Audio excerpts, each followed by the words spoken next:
booliiska degmada hodan ee aad degantihiin waaye saldhigu ka socaya xaafadda howlgala ka jirto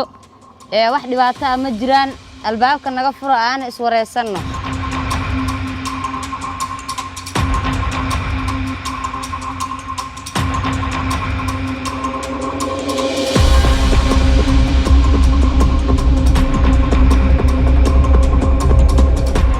هذا واحد يواصل في الجيران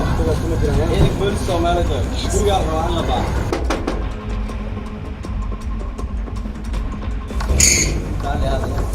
ماي خدمه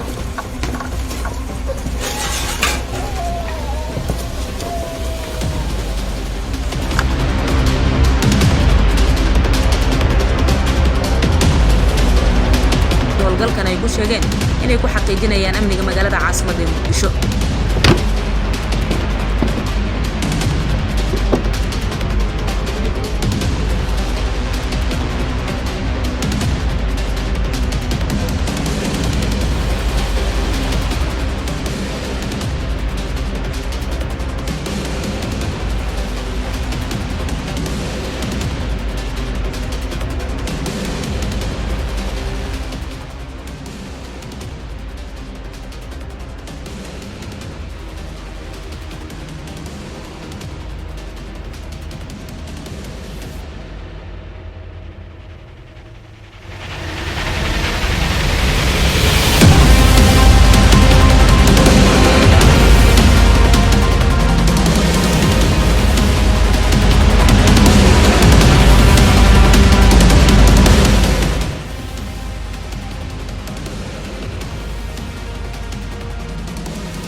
taliyaha xilligaasi waxa uu ka soo baxay hoyga uu ka degan yahay Muqdisho oo aan ka fogeen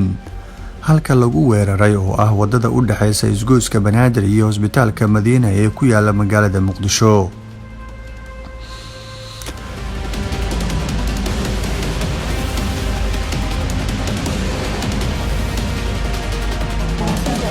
waxaa mid loo baarayay xaafadaha ku yaala degmadan hodan shacabka iyo gaadiidka qaybahooda kala duwan intuba ciidanka qaybta guud ee booliiska gobolka Banaadir iyo sidoo kale ciidamada gaarka u tababaran sida Haramcad Jet